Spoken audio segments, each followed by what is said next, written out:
Good evening friends and welcome to GLCIS की online series में आप सभी लोगों का फिर से स्वागत है।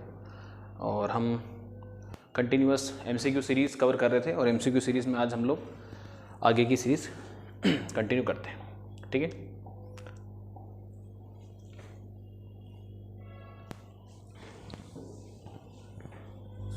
ठीक है, तो हम लोग आगे बढ़ते हैं। क्वेश्चन के आंसर्स और उनका डिस्कशन कवर करते हैं।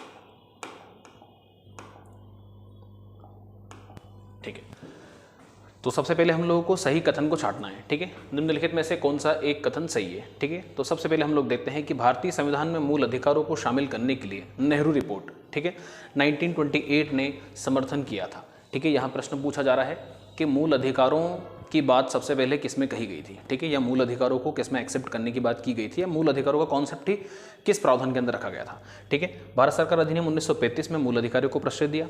ठीक है, क्या मूल अधिकारों को प्रश्रय 1935 के एक्ट ने दिया। अगस्त प्रस्ताव 1940 मूल अधिकार शामिल किए गए थे। क्रिस मिशन 1942 में मूल अधिकारों को प्रश्रय दिया गया था। ठीक है ना, यहाँ सही उत्तर होगा आपका नेहरू रिपोर्ट 1928। सबसे पहले नेहरू रिपोर्ट के अंदर ये बात कही गई थी कि मूल अधिकार प्रदान किए जाए। ठीक है, ताकि राज्य की निरंकुशता से जनता को बचाया जा सके। ठीक है, कुछ ऐसे मूल अधिकार जनता के पास हमेशा हो जो राज्य उनसे छीने ना जा सके। और हम सभी लोग जानते हैं कि मूल अधिकारों की जो प्रकृति होती है वो नकारात्मक होती है, क्योंकि वे राज्य के विरुद्ध नागरिकों को दिए जाते हैं। ठीक है, हम लोग आगे बढ़ते हैं।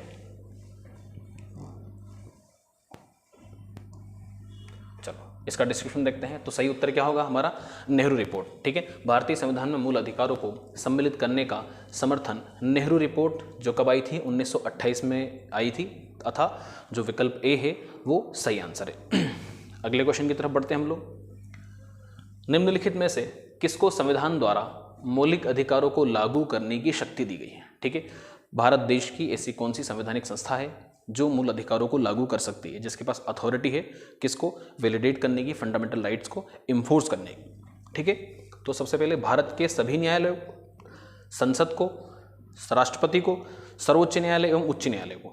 ठीक है, दोनों जगह न्यायालय कॉमन है, लेकिन यहाँ भारत के सभी न्यायालयों को लिखा हुआ है। ठीक है, तो हम सभी लोग जानते हैं कि अधीनस्थ न्यायालय जो होते हैं या लोअर कोर्ट जो होते हैं उन्हें इस तरह की शक्तियाँ नहीं होती है। सिर्फ और सिर्फ ऐसी शक्ति किसके पास होती है, आपके हाई कोर्ट और आपके सुप्रीम कोर्ट के पास। ठीक है, तो आपका सुप्रीम कोर्ट और जो हाई कोर्ट है, ठीक है, सिर्फ यही मूल अधिकारों को लागू करवाने की शक्ति रखते हैं। ठीक है, अगर आपके किसी भी मूल अधिकारों का अगर उल्लंघन होता है या आपका कोई सा मूल अधिकार प्रवर्तन में नहीं आ पाता है, तो उसके लिए अथॉरिटी कौन है, सुप्रीम अथॉरिटी आपके सुप्रीम कोर्ट और हाई कोर्ट। दोनों ही भारतीय अनुच्छेद के अलग अलग अनुच्छेदों के माध्यम से शक्ति प्रदान की गई है। ठीक है, जिससे वे मूल अधिकारों को प्रवर्तनी बनाते हैं। ठीक है, एक्सप्लेनेशन आपके साथ डिस्कस करवाता हूँ। ठीक है, तो पूरा का पूरा प्रावधान आपके सामने है। यहाँ कहा जाता है कि मूल अधिकारों को लागू कौन करता है, ऐसी संस्था का नाम बताना है और संस्था का जिक्र। वस्तुतः संविधान का अनुच्छेद 13, ठीक है, हम सभी लोग जानते हैं कि अनुच्छेद 13 में विधि की परिभाषा दी गई है। ठीक है, जैसे अनुच्छेद 12 जो है वो राज्य की परिभाषा देता है। ठीक है, कैसे डिफाइन करता है, राज्य को परिभाषित करता है कि कौन कौन सी संस्थाएं राज्य की परिभाषा के अंतर्गत आएंगी। ठीक है, अनुच्छेद 13 में मूल अधिकारों के उल्लंघन के विरुद्ध न्यायालय को न्यायिक पुनरावलोकन की शक्ति प्रदान करती है। ठीक है, विधायिका कोई भी ऐसा कानून बनाती है इससे मूल अधिकारों का उल्लंघन होता है। ठीक है, तो इसके पास क्या शक्ति है, शक्ति पृथक्करण के सिद्धांत के तहत इसके पास न्यायिक पुनरावलोकन की शक्ति है। ठीक है, इसके माध्यम से यह शक्ति केवल उच्चतम न्यायालय अनुच्छेद 32 के तहत तथा उच्च न्यायालय अनुच्छेद 226 के तहत को ही प्रदान की गई है। अपनी इस शक्ति के अधीन उच्चतम न्यायालय एवं उच्च न्यायालय विधानमंडलों द्वारा, विधानमंडल के अंदर यहाँ पर संसद और राज्य विधानमंडल दोनों ही आ गए। ठीक है, पारित ऐसे किसी भी अधिनियम को असंवैधानिक घोषित कर सकते हैं जो संविधान के भाग 3 के अंदर किसका जिक्र है, आपका मूल अधिकारों का। ठीक है, जो कि आपको 12 से 36 तक प्रदान किए गए हैं। ठीक है ना, दिए गए किसी भी उपबंध की असंगति में है जो इनकॉन्स्टिट्यूशनल होगा। ठीक है, वे तमाम चीज़ें क्या होंगी, आपकी भाग 3 के अंदर अगर किसी भी भाग 3 के किसी प्रावधान की अगर असंगति अगर व्यक्त होती है तो सुप्रीम कोर्ट के पास, न्यायपालिका के पास ये शक्ति होगी कि वो विधानमंडल द्वारा उस बनाई गई विधि को असंवैधानिक या शून्य घोषित कर सकता है। ठीक है, फिर हम लोग आगे बढ़ते हैं। मौलिक अधिकार क्या है। ठीक है। मौलिक अधिकारों के बारे में बताना है कि मौलिक अधिकार क्या होते हैं, ठीक है। सबसे पहले वाद योग्य, अवाद योग्य, लचीले व कठोर, ठीक है। तो यहाँ उसकी प्रकृति के बारे में जानना चाह रहा है कि आपके मूल अधिकार कैसे हैं और भारतीय संविधान ने उन्हें किस तरीके से प्रोवाइड किए हैं। तो भारतीय संविधान ने मूल अधिकारों को कैसा प्रोवाइड किया है, इन्फोर्सिबल, ठीक है। अगर इनका उल्लंघन होता है या राज्य इन्हें लागू नहीं करता है तो you have the right to access to the judiciary, ठीक है। आपके पास न्यायपालिका के पास जाने की और अपने अधिकारों को लागू करवाने के लिए पहुंच की शक्ति होती है, ठीक है। इसलिए हम लोग उन्हें क्या कहेंगे, ये कैसे होते हैं, वाद योग्य होते हैं। कैसे होते हैं, वाद योग्य होते हैं, प्रवर्तनीय नेचर है या वाद योग्य है, इन्हें लागू करवाया जा सकता है, ठीक है। चलो, भारतीय संविधान में सामाजिक आर्थिक एजेंडे को साकारित करने के लिए वाद योग्य और अवाद्य दोनों ही तरह की व्यवस्थाएं समाहित है, ठीक है। हम लोग ये भाग चैप्टर 3 जो है, अध्याय 3 जो है वो मूल अधिकारों की बात करता है और अध्याय 3 जो है वो आपका प्रवर्तनीय है, ठीक है। और अध्याय 4 जो है वो कैसा है, अवाद योग्य। तो फंडामेंटल राइट आपके इन्फोर्सिबल हैं और डीपीएसपी आपके नॉन इन्फोर्सिबल हैं, ठीक है। दोनों ही लगभग फंडामेंटल राइट, लेकिन जैसा तत्कालीन परिस्थितियों के हिसाब से सिर्फ भाग 3 को ही, अध्याय 3 को ही क्या बनाया गया था, इन्फोर्सिबल बनाया गया था। और आपका अध्याय जो 4 है उसे नॉन इन्फोर्सिबल रखा गया है कि जैसा जैसा राज्य या देश की परिस्थिति सुधरती जाएगी उन्हें हम अप्रवर्तनीय से प्रवर्तनीय श्रेणी के अंदर रखते जाएंगे, ठीक है। तो नीति निर्देशक तत्व जो हैं ये भी मूल अधिकारी होते हैं, लेकिन ये कैसे, अवाद योग्य होते हैं, ठीक है। फिर हम लोग आगे बढ़ते हैं अगले क्वेश्चन की तरफ। समानता का अधिकार संविधान के निम्न अनुच्छेदों में से किसके अंतर्गत दिया हुआ है, ठीक है। तो हम सब लोग, ठीक है, सबसे पहले हम लोग समानता की बात करेंगे। पहले के अंदर विधि की परिभाषा है, बाकी 2, 3, 4 जो आपके हैं, ठीक है। तो आपका इनके अंदर किसका जिक्र दे रखा है, आपके समानता के, अलग अलग तरह की समानता प्रदान की गई है, ठीक है। तो ऑप्शन कौन सा, सी सही है।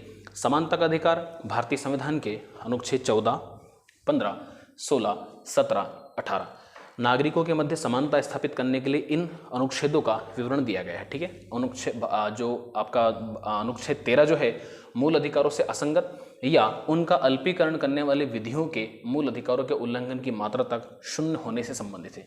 विधि की परिभाषा दी गई है और इसी के तहत न्यायपालिका को इस बात की शक्ति दी गई है कि वो क्या करेगा, किसी भी ऐसी विधि को शून्य घोषित करने की शक्ति रखती है न्यायिक पुनरावलोकन की शक्ति के तहत जो मूल अधिकारों की या मूल अधिकारों की प्रकृति से असंगति व्यक्त करती है। फिर हम लोग आगे बढ़ते हैं। भारतीय संविधान का कौन सा अनुच्छेद संवैधानिक प्रावधानों को संघीय राज्य संसद राज्य विधानमंडल विधान पालिकाओं द्वारा बनाए गए नियमों कानूनों पर प्राथमिकता प्रदान करता है, ठीक है ना। तो कौन सा आपका अनुच्छेद प्राथमिकता प्रदान करता है, अनुच्छेद ऑप्शन सी इसका सही होगा, ठीक है ना। चलो, इसका ऑप्शन होगा 13, ठीक है। बात ये विधि की परिभाषा की बात कर रहा है, ठीक है। चलो वापस हम लोग बढ़ते हैं, मैं आपको पूरा का पूरा इसका डिस्क्रिप्शन देता हूँ। संविधान के अनुच्छेद 13 में यह प्रावधान है कि संघ एवं राज्य कोई ऐसा कानून बनाएगा नहीं बनाएगा जो भाग 3 के प्रदत्त मौलिक अधिकारों को छीनता या न्यून करता हो, या तो स्नेच करता हो या फिर उसका अल्पीकरण करता हो, ठीक है। यदि कोई कानून मौलिक अधिकारों के उल्लंघन में बनाया गया है तो वह कानून उल्लंघन की मात्रा तक शून्य रहेगा। अनुच्छेद 32 संवैधानिक उपचारों का अधिकार, अनुच्छेद 245, ठीक है ना। ये आपका 32 आपका जो ऑप्शन, बाकी जो ऑप्शंस है उनका मैं आपको बताता हूँ किसके अंदर किसका जिक्र है। अनुच्छेद 32 के अंदर संवैधानिक उपचारों का अधिकार होता है कि अगर किसी कोई अधिकार आपका लागू नहीं होता है तो इसके तहत आप सुप्रीम कोर्ट जा सकते हैं और उसे लागू करवा सकते हैं। बाकी अनुच्छेद जो 245 है आपके ऑप्शन के अंदर, उसका विवरण है यहाँ पर, केंद्र एवं राज्यों द्वारा बनाई गई विधियों का विस्तार कहाँ कहाँ तक लागू होगा। तो सीधी बात है, संसद जो होगी वो पूरे समूचे राष्ट्र के लिए बनाती है विधि, और राज्य विधानमंडल राज्य विशेष का जो सीमांकित क्षेत्र होता है वहीं तक बना पाता है। अनुच्छेद 326 क्या कहता है, लोकसभा एवं विधानसभाओं का निर्वाचन वयस्क मताधिकार पर होगा।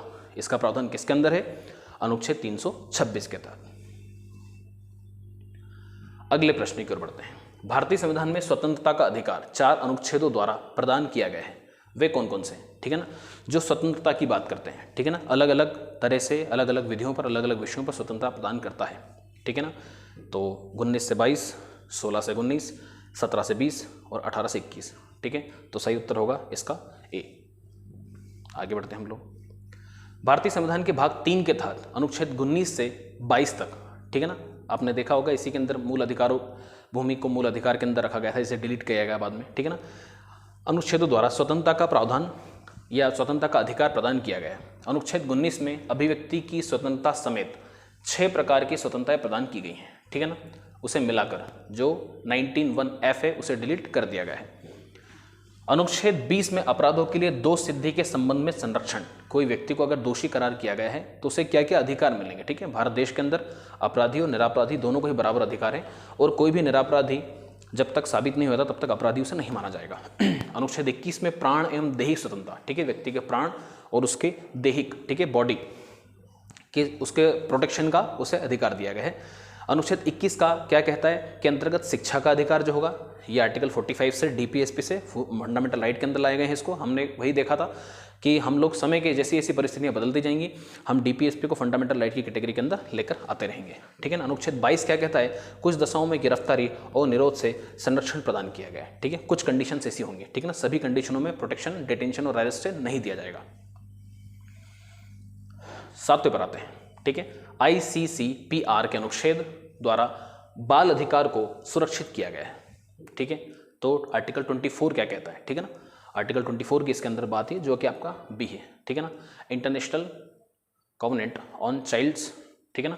तो क्या कहता है ICCPR क्या कहता है, यानी international covenant on civil and political rights के अनुच्छेद 24 द्वारा बाल अधिकारों को सुरक्षित किया गया है। उल्लेखनीय है कि भारत के संविधान में अनुच्छेद 24 के द्वारा भी बाल अधिकारों का संरक्षण, बाल अधिकारों को संरक्षण प्रदान किया गया है, ठीक है। इस पर्टिकुलर जो कॉवेनेंट है इसका भी अनुच्छेद 24 और भारतीय संविधान का अनुच्छेद 24, ठीक है, दोनों में काफ़ी संगति है। दोनों ही क्या करते हैं, बाल अधिकार जो हैं इन्हें संरक्षण प्रदान करते हैं, ठीक है, बालकों की सुरक्षा सुनिश्चित करते हैं जिन्हें शोषण से बचाया जा सके। फिर अगला प्रश्न, न्यायालय उपधारित कर सकता है कि अपराध गठित करने वाला कोई कृत्य अस्पृश्यता के आधार पर किया गया था यदि ऐसा अपराध के संबंध में किया गया है, ठीक है। तो यहाँ वर्ग विशेष की बात की जा रही है कि किस वर्ग के खिलाफ ऐसा दुर्व्यवहार, छुआछूत या अस्पृश्यता के तहत अपराध माना जाएगा, ठीक है।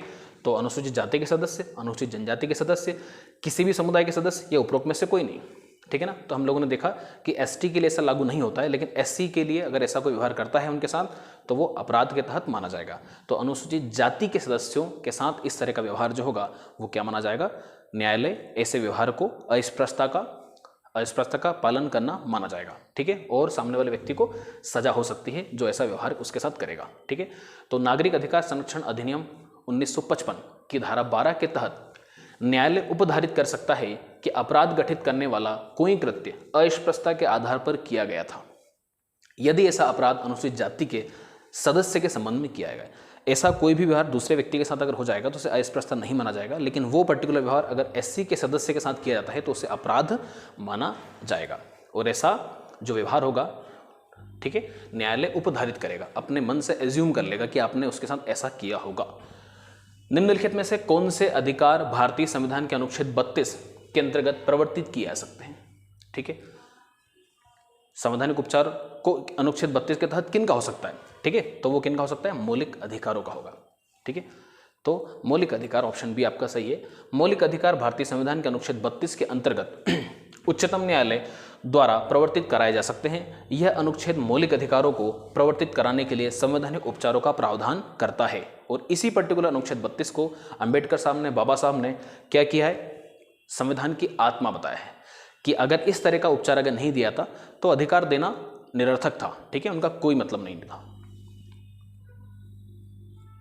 ठीक है। मद्रास राज्य बनाम द्वयराजन 1951 के मुकदमे में भारतीय सर्वोच्च न्यायालय के निर्णय के परिणाम स्वरूप निम्नलिखित में से किस मौलिक अधिकार को संशोधित किया गया, ठीक है। कौन से मौलिक अधिकार को संशोधित किया गया तो हम लोग देखते हैं, ठीक है ना। आर्टिकल 15 के अंदर कुछ क्लॉज जोड़े जाएंगे, ठीक है ना। तो आपका भेदभाव के विरुद्ध अधिकार जो कई सारे ग्राउंड्स पर व्यक्ति के साथ भेदभाव के खिलाफ है, तो ऑप्शन बी उसका सही है। मद्रास राज्य बनाम चंपकम द्वयराजन 1951 के मुकदमे में सर्वोच्च न्यायालय के निर्णय के परिणाम स्वरूप भेदभाव के विरुद्ध अधिकार अनुच्छेद 15 को संशोधित किया गया है। इसमें अनुच्छेद 15(4) जोड़ा गया है एवं सामाजिक एवं शैक्षणिक दृष्टि से पिछड़े वर्गों के लिए विशेष उपबंध किया गया है। वैसे तो कई सारे आधारों पर, इन तमाम आधारों पर विभेद के लिए मना किया गया है राज्य के द्वारा, लेकिन इस पर्टिकुलर दोनों आधार पर विभेद किया जा सकता है। अगर कोई व्यक्ति सामाजिक या शैक्षणिक रूप से पिछड़ा है तो उसके समर्थन में, उसके प्रोटेक्शन में, संरक्षण में विभेद किया जा सकता है, और ऐसा विभेद किसी के खिलाफ नहीं माना जाएगा बल्कि इसे तार्किक विभेद माना जाएगा। ठीक है ना, रेशनल डिस्क्रिमिनेशन माना जाएगा इसके। ठीक है ना, चलो ठीक है, ये आपकी सीरीज कंप्लीट हुई। Thank you.